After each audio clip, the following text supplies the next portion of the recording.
There are 4 levels of restaurant excellence: bad, good, great, and outstanding. The last one is for those that truly dominate their market. So, what does it take to become outstanding? Stick around for this live workshop where I will tell you the 11 habits that all outstanding restaurants share. Percent are what I call bad restaurants. They're struggling. They're losing money, right? Or they're just breaking even. That next level up, 60% of restaurants in any market are surviving. That means they're making a very, very small profit. 1% to 2%, which I don't know about you, but 1% or 2% is not a lot of money. The next level up, 15% of any restaurants in any market are what I call thriving. These restaurants are getting towards the top of the food chain. They're actually the ones that people start looking at. And then that very top elite level, only 5% of restaurants ever make it to this level, what I call outstanding. And they're really driving the market. They're the ones that people kind of copy, emulate, and things like that. Now, the things that separates these restaurants from different levels, is that they focus on certain things. I always say, when you work in the restaurant industry for 40 years, you notice there's patterns. There's patterns to success, and there's patterns to failure. So what we're going to talk about today is some of the things we can do to help make our restaurants more success. A lot of restaurant owners get off track because they focus on the wrong things. What do I mean by the wrong things? The wrong things are, they start looking at sales. Sales to me is a vanity metric. And what do I mean that? So many restaurant owners get so caught up on the sales numbers that, remember, it's not what you make, it's what you keep. Let me ask you a question right here. Would you rather, and I have clients all the time come to me, they do $3 million in sales. That's a lot of money, right? But they don't make any money. They break even or 1% or 2%. Would you rather have a $3 million restaurant doing 2% profit, or would you rather have a $1 million restaurant doing 20% profit? I don't know about you. I'll take the 20% model every single day. Hashtag write this down. You're going to see me do this a lot. I'm going to say hashtag write this down. If everything is important, nothing is important. You got to remember this stuff. You got to focus on the right things. Now, there are 11 traits that the most successful restaurants in the United States kind of all have in common, and I've basically pulled these out, and I'm going to give you kind of a checklist of the things that you can actually do to get to that top 5% today. To do that, I'm going to use this word trait a lot, but you could easily substitute the word habit. First one, write this down. Your restaurant is a reflection of your habits, period. Now, there's some good news and bad news to that. If your restaurant's running a little rough, or actually if it's running smooth, then you're making some profit, right? You have more good habits than bad habits. Now, on the opposite end, too, if your restaurant's running a little rough, then you have some bad habits you have to change. The beautiful thing you have to understand is that habits are learned behavior. If you learned a bad habit, you can unlearn it and learn a good habit. And that's what we're going to work on today. I'm going to show you some really good habits that the most successful restaurants all have in common. Now, if this is the first time, anybody see me here a couple times in Madrid? I see quite a few. I see a lot of familiar faces in the crowd, which is awesome. I'm Donald Burns. I'm known as a restaurant coach. Oh, I grew up in the restaurant industry. My father was a chef. I started out like everyone else, washing dishes, worked my way up to the brigade system. I would do something to make my dad mad. I'd be back peeling vegetables, work my way up, peeling vegetables, work my way up, peel vegetables. When I was 18 years old, he told me it was in my blood.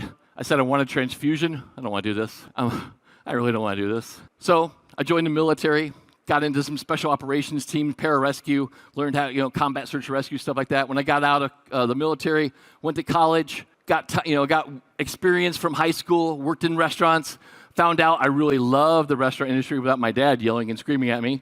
Started working at the right restaurants, right chefs. 30, opened my first restaurant. 33, opened my second restaurant. Ran these 2 restaurants for a long time. Sold them, got recruited by a chef out in LA. You might have heard of him, Wolfgang Puck. I worked for Wolfgang Puck for 5 years, went around the country opening restaurants for Wolf, and then I started my own consulting company, and here I am. I have a couple books out in the market. My first book is Your Restaurant Sucks. And my second book is Your Restaurant Still Sucks. I have a third book. It's called Your Restaurant Culture Sucks. The 11 traits or habits of the most successful restaurants in the U.S. Let's jump right into them. Number 1, they all have a compelling why or vision.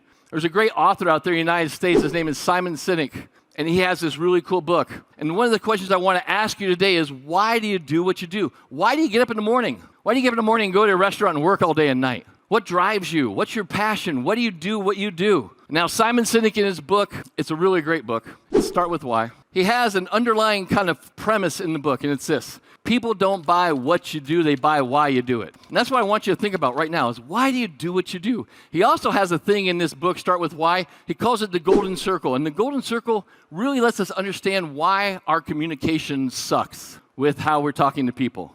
Now, the golden circle, when you look at it, it's basically 3 rings, right? It's what, it's how, and why.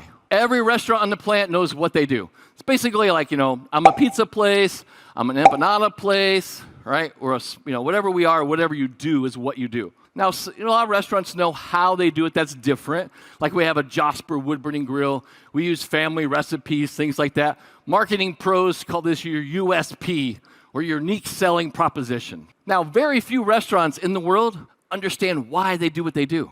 And you have to understand is that the why drives behavior. The what and the how by themselves, they don't really stimulate or trigger a buying response. It's not until we dig down to the why. And here's the issue. Most restaurants, when they communicate in their marketing messages, and you probably look at your marketing right now, you probably communicate from the outside in. You start with the what and the how. And I'll give you some really great examples.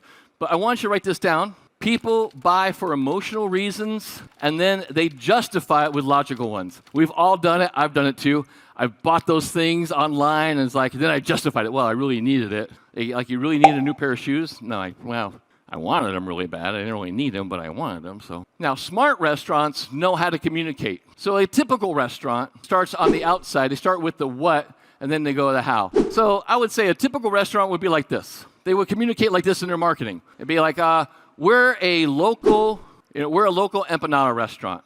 We follow family recipes, and we make our food fresh daily. Want to buy some empanadas? I mean, it's kind of boring. Smart restaurants communicate from the inside out.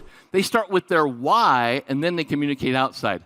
So a really, really great restaurant communicates like this. We believe that your food should be made in front of you, fresh, where you can see our commitment to quality and our ingredients. We also believe that food should not contain any hormones or GMOs. Now, we follow family recipes sent down from our family from Barcelona for years and years and from generations ago. And we also believe that gathering around the table is where family and friends get together to experience and share life. That's why we do what we do. And then they also say, hey, we also make a damn great empanada. Do you see the difference? When you start with your why, it's compelling. It pulls people into your story. So you want to start communicating from the why and going outside.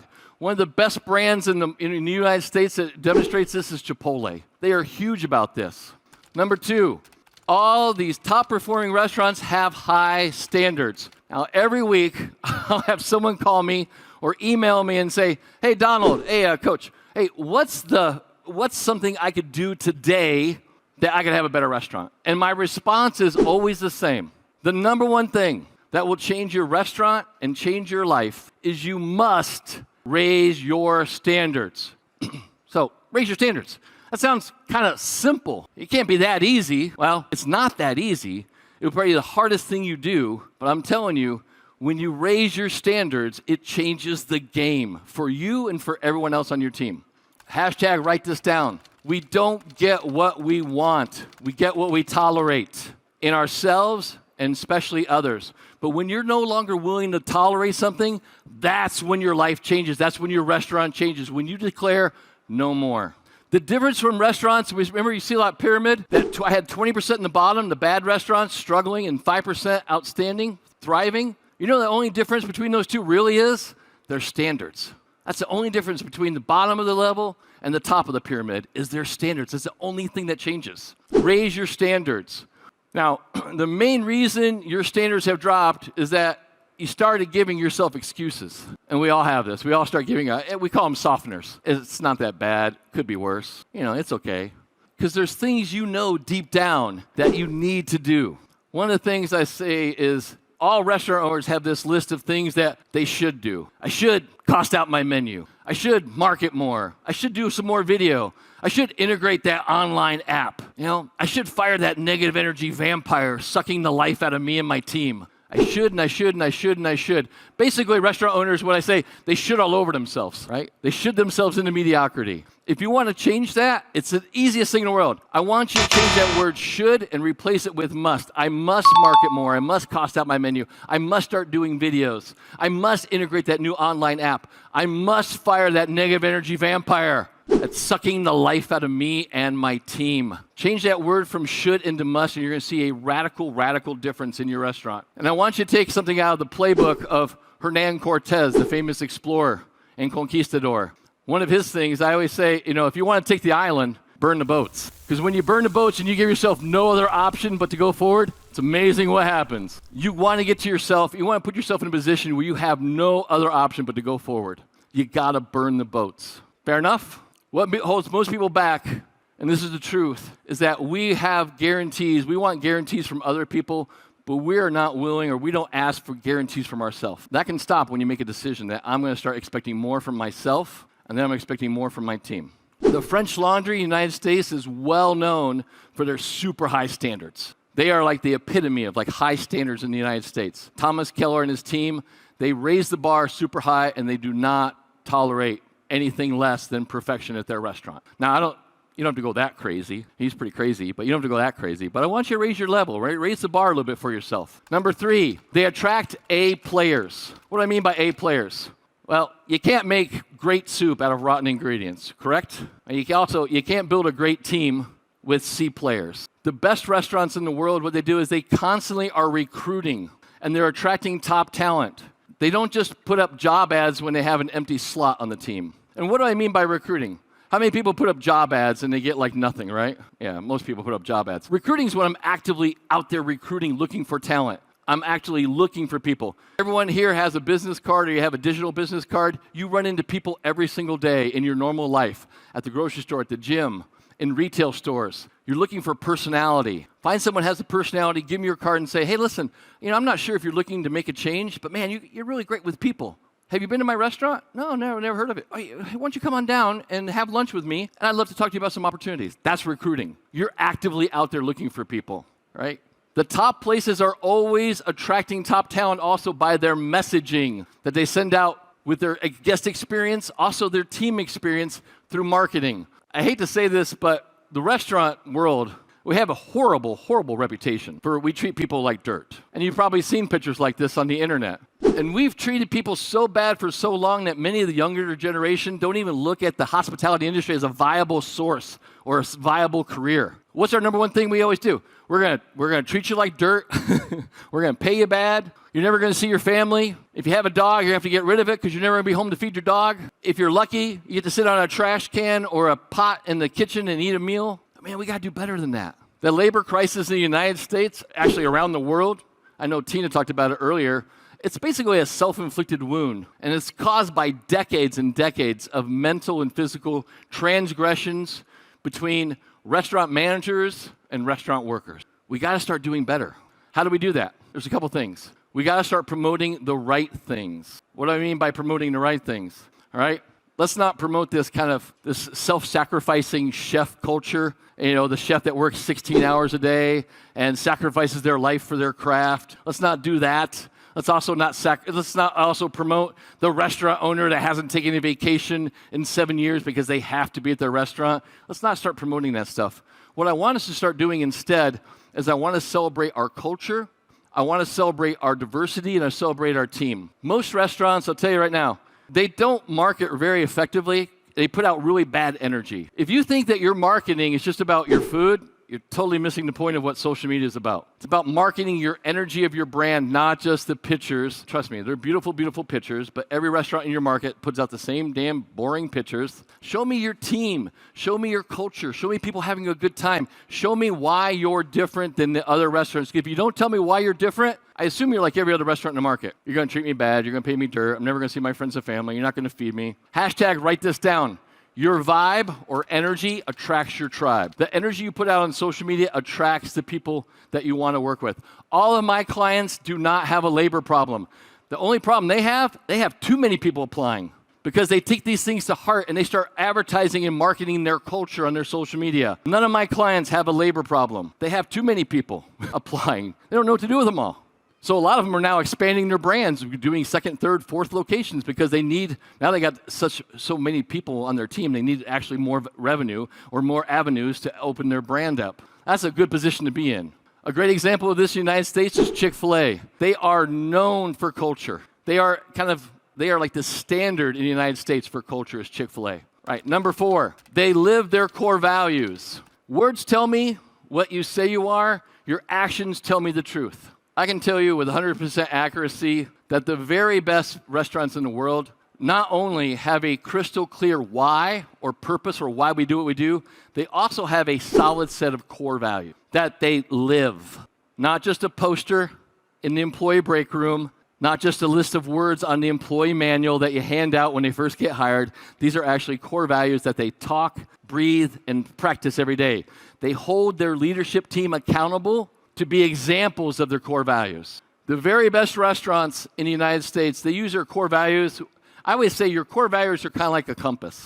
How many people feel like you're stuck in your restaurant? Anybody feel like they're ever stuck in their restaurant? If you ever feel like you're stuck in your restaurant, I'll tell you right now why. It's because you're the compass for people. You're the ethical compass. If you always have to tell people what the direction is and what they're doing, oh, you're doing that wrong, you're doing that right. No, that's good, that's bad. No, that's bad. If you're always the person pointing out what's wrong, you're always got a job as the police in your restaurant.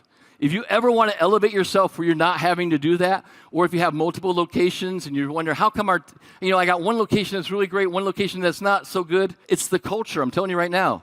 Chick-fil-A is known throughout the United States. All their restaurants have the same culture. And when they adapt this kind of thing, is these core values are how we operate, they become the compass for your team. And I tell all my clients, you just tell your team to do this. When they take that core value card, and they take that core value, if they make any decision about the brand, if it's in alignment with the core values and from the heart, you can't make a bad decision. You really can't when everything you do is in alignment with your core values. I highly recommend that you make actually a real core value mission card that you talk about with your team every single day. I have all my clients, we call it the daily 5 sermon. There's 5 things they have to talk about to their team all day long. 1 is their mission, 2, their core values, their vision, 4, standards and expectations, and 5, words of appreciation or affirmation. Good job. You know the 2 most powerful words in the English language? Thank you. And yet we don't say them nearly as much as we should. We just assume. In fact, I have them actually make these core value cards. And it's actually a physical card they print out. And every time they talk to someone on their team, that card is between them and the team member.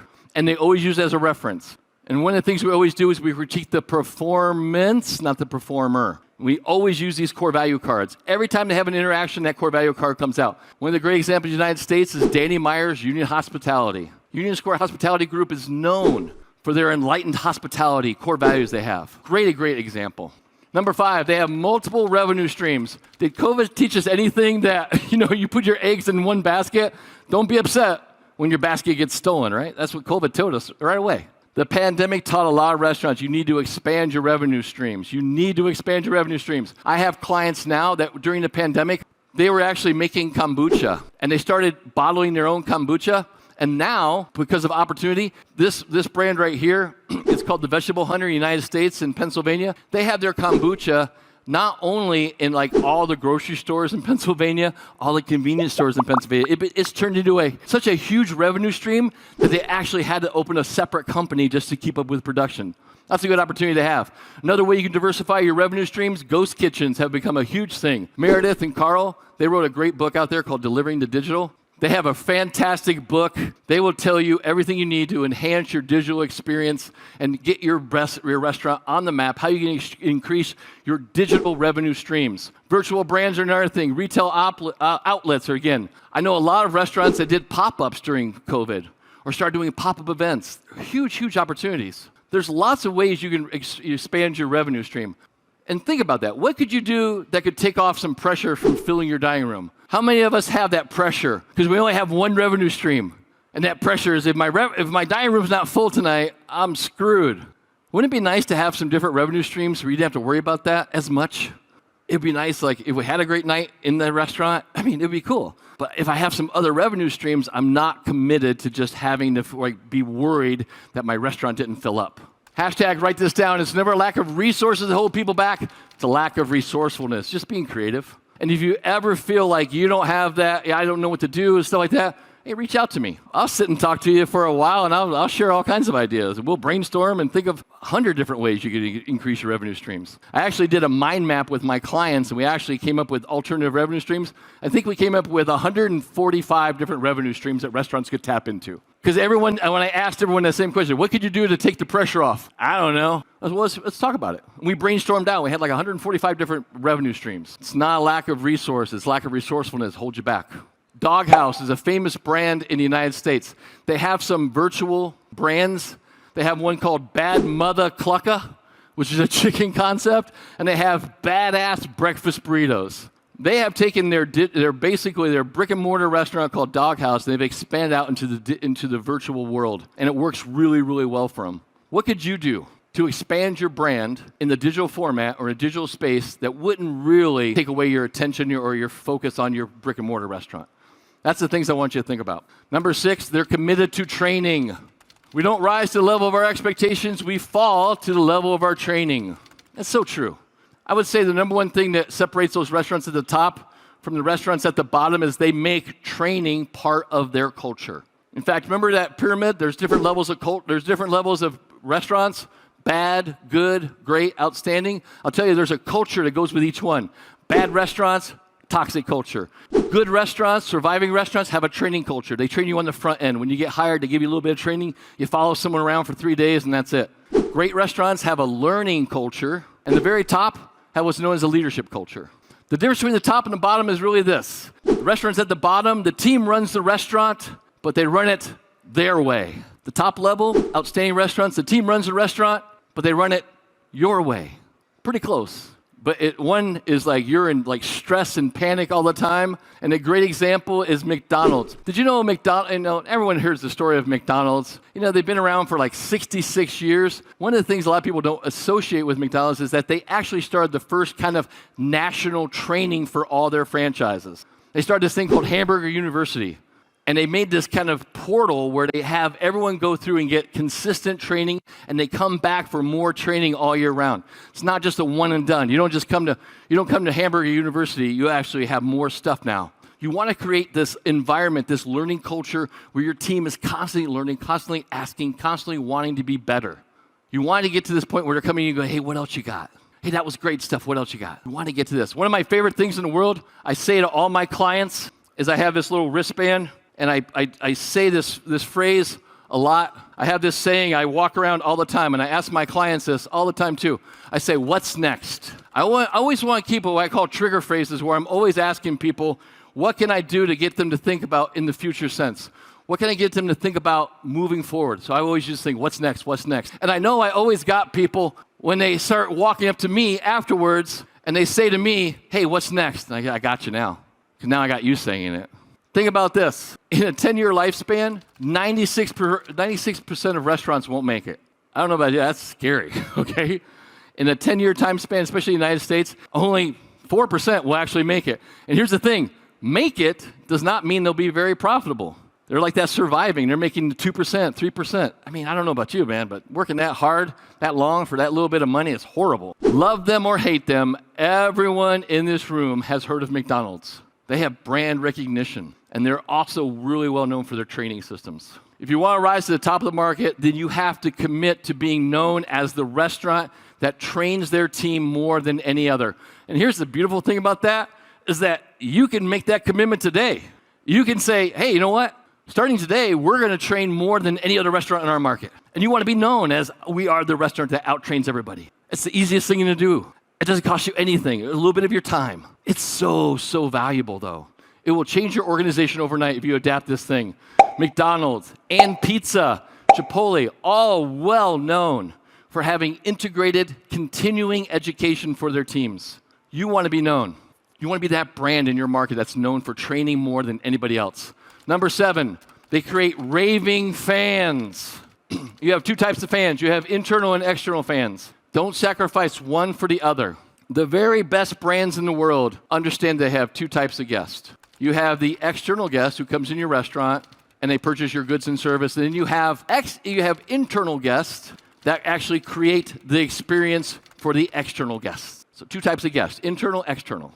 Most restaurants, I hate to say, they focus on the guest experience, the external guest, and they forget about the team experience, the internal guest. Flip that around. The very best restaurants in the world focus more on the team experience than anything else. Outstanding restaurants, again, focus more on the team experience than anything else. You focus on the team experience and you trust that when I really work on my team and focus on the team experience, it's going to enhance and improve my guest experience. There's a great saying out there.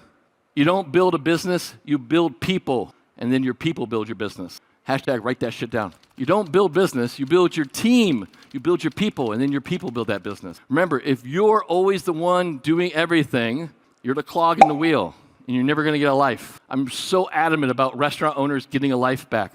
And then the biggest mistake most people think is that culture and brand are the same thing. They're very similar, but they're not actually 100% the same.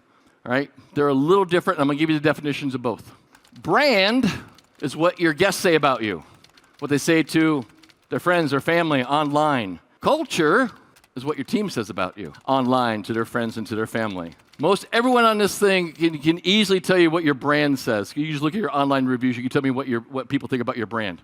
Have you ever really sat down and talked to your team? What do you guys? What are we doing good? Hey, what do we do? Hey, man, what do we suck at? How can I be a better leader?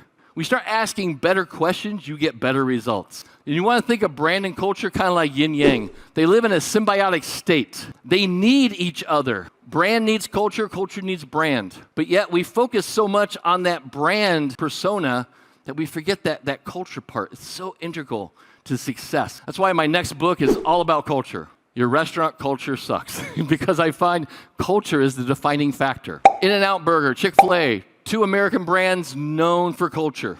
They are known for having that team experience. They actually elevate. They are so focused on the team experience. And we were talking earlier today about Hillstone Restaurant Group. I was talking with Carl and Meredith, and they were saying Hillstone Restaurant, basically, they take out tables of their restaurant because they want to have a better guest experience. I mean, people would think that, you know what, I'm going to take out 12 tables out of my restaurant because I want to have a better guest experience. Most people think, that's crazy. I need the revenue. No, what you need is a really damn good guest experience, and that will build your revenue. We get these numbers backwards so much. You got to focus on the right things, remember? Number 8, they're focused on market domination. What do I mean by domination? Life's way too short to play small in the world. You got to pick up your game. The very best restaurants in the U.S. brands, they don't dabble in marketing. They go all in every day with content that tells their story and shares their culture. I mentioned this earlier. They make a commitment not just to post, but rather they want to take you on a little journey with them. It's the coolest thing in the world. I want you to look at your social media feed when you get a chance, not right now. Just what does it say about you other than you sell food? If I looked at your social media feed right now, what would it say about you? Would it give me a sense of you're a fun place, that you care about your team, or just be like more about your team experience or more about your guest, your food and stuff like that? What would it tell me if I looked at it? Would you take me into a story? Would you invite me into a story? Would you show me why you do what you do? Do I feel you care more about me as a guest or about yourself? My very first book, Your Restaurant Sucks, the first quote in the book is a great quote. It says, "The truth will set you free, but first it will piss you off." So true. What does your social media say about you? Domination occurs when you have a steady flow of content that lets the world know your why, lets you know your purpose, also lets me know what your team is all about, what your culture is all about. If you're not sharing your story, your culture, your passion, your mission, you're just making noise on social media. And trust me, there's way too much noise on social media right now anyway. You don't want to make any noise if you don't have to. Hashtag write this down. Connect with people on social media through emotions. Remember we talked about that? What, how, why? Oh, we start with the why. Start with my mission. We believe we do this because of this. We're only committed to using this thing. We only buy food from these local vendors because we're committed to local. Show me. Don't just talk about it. Show me it.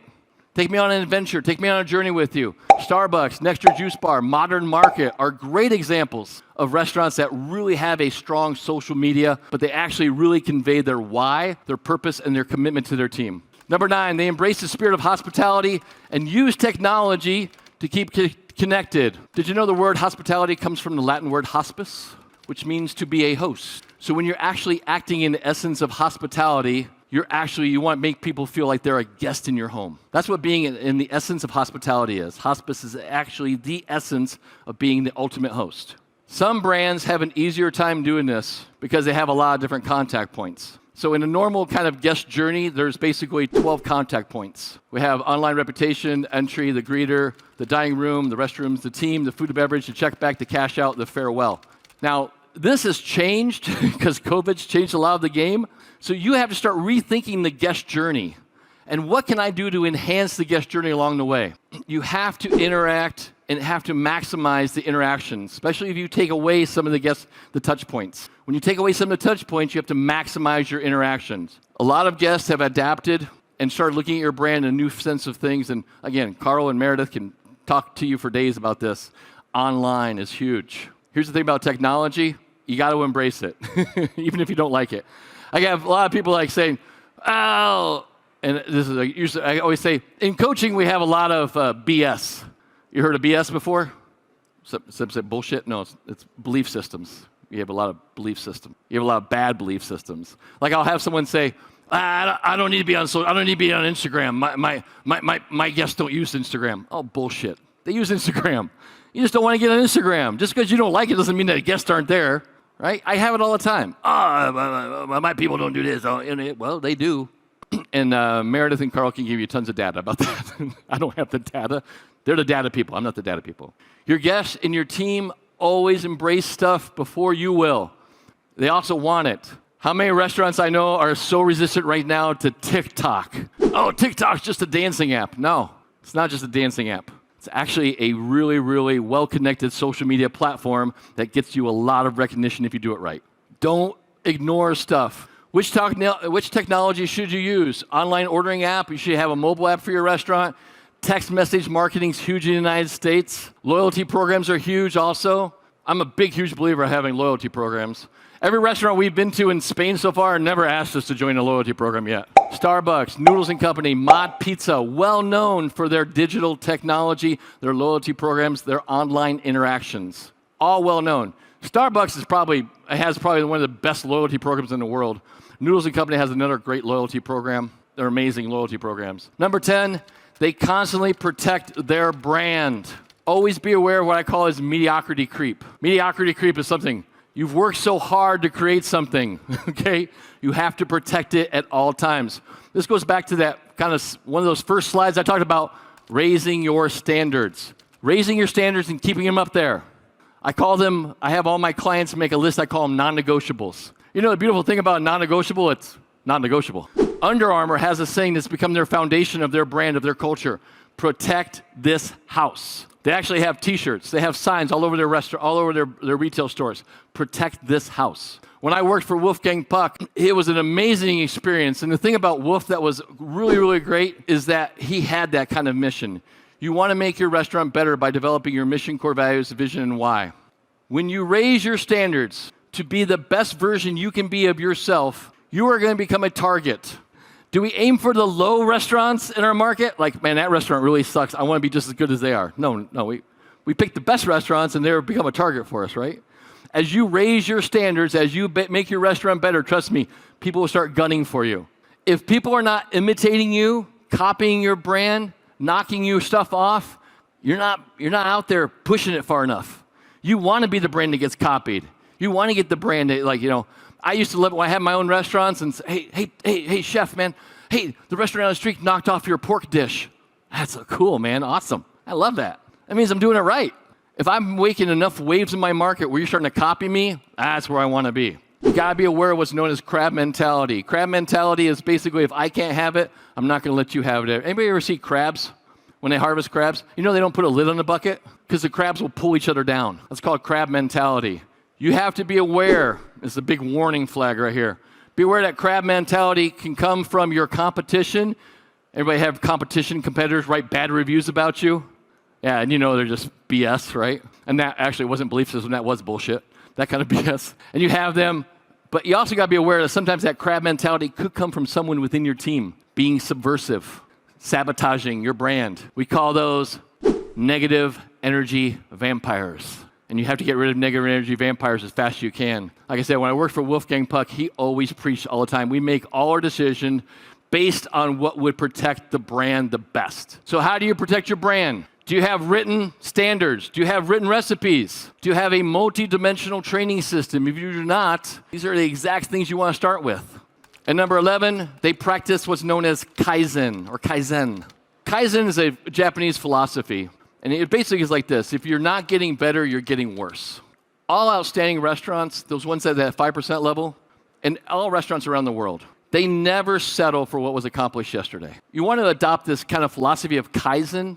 And Kaizen basically is this kind of, it's a word in Japanese. It basically means constant, never-ending improvement. The way I have my clients all do it is we call it the 1% rule. We adopt this philosophy that we want to be 1% better today than we were yesterday. Because you know why? It's doable.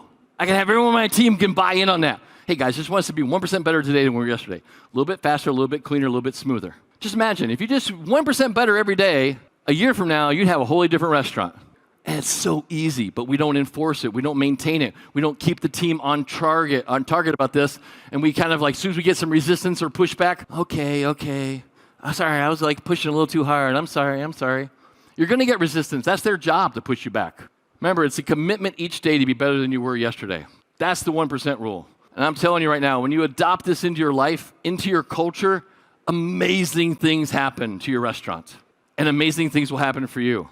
And when I say this 1% rule, it starts with you. I'm a huge believer, culture flows down. It does not flow up. Culture starts at the top. It starts with you as the owner-operators.